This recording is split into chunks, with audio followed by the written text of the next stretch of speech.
Judges chapter 19. And it was so, in the days when there was no king in Israel, there was a certain Levite sojourning on the lower slopes of Mount Ephraim. He took for himself a concubine from Bethlehem in Judah. But his concubine left him and returned to the house of her father, to Bethlehem in Judah. She remained there for 4 months. Then her husband arose and sought after her, to speak kindly to her and win her back to himself. His young servant and a pair of asses were with him. So she brought him into her father's house, and when her father saw him, he was well pleased to meet him. Now his father-in-law, the father of the young woman, delayed him, and he stayed with him for 3 days. And they ate and drank and lodged there. Then on the 4th day they arose early in the morning to depart. But the young woman's father said to his son-in-law, "Strengthen your heart with a morsel of bread, and afterward go your way." So he sat down, and the two of them ate and drank together. Then the young woman's father said to the man, "Please come, lodge here, and let your heart be merry."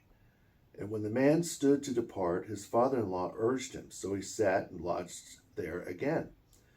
Then on the 5th day he arose early in the morning to depart. But the father of the young woman said, "Please strengthen your heart and camp here until the day starts to wane." And the two men ate a meal together.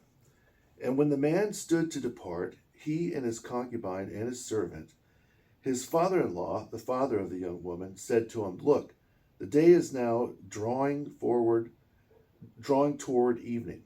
Please spend the night. See, the day is coming to an end. Lodge here, that your heart may be merry, and tomorrow go your way early, so that you may get home." However, the man was not willing to spend that night, so he rose and departed, and came to a place opposite Jebus, that is, Jerusalem. There with him were the 2 saddled donkeys and his concubine. They had come as far as Jebus, and the day was far advanced, and the young servant said to his master, "Come, let us turn aside into this city of the Jebusites and lodge in it." But his master said to him, "We will not turn aside into a foreign city where there are no sons of Israel. We will go onward as far as Gibeah." So he said to his young servant, "Come, let us draw near to one of these places and lodge in Gibeah or in Ramah." And they passed by and went on their way. The sun went down on them near Gibeah, which belongs to Benjamin. There they turned aside to find lodging in Gibeah.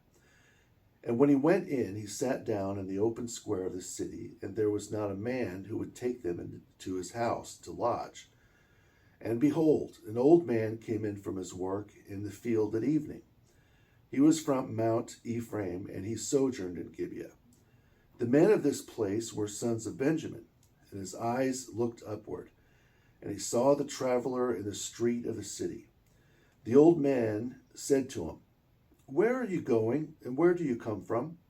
So he said to him, "We are passing from Bethlehem in Judah toward the lower slopes of Mount Ephraim. I am from there, and I traveled as far as Bethlehem of Judah. But there is no man to take me into his house. Yet we have straw and food for our donkeys, and bread and wine for me and my handmaid, and for the young man with your servant. There is no lack of anything." And the old man said, "Peace be with you, and let all your needs be upon me. Only do not lodge in the open street." So he brought him into his house and made a place for the asses. And they washed their feet and ate and drank.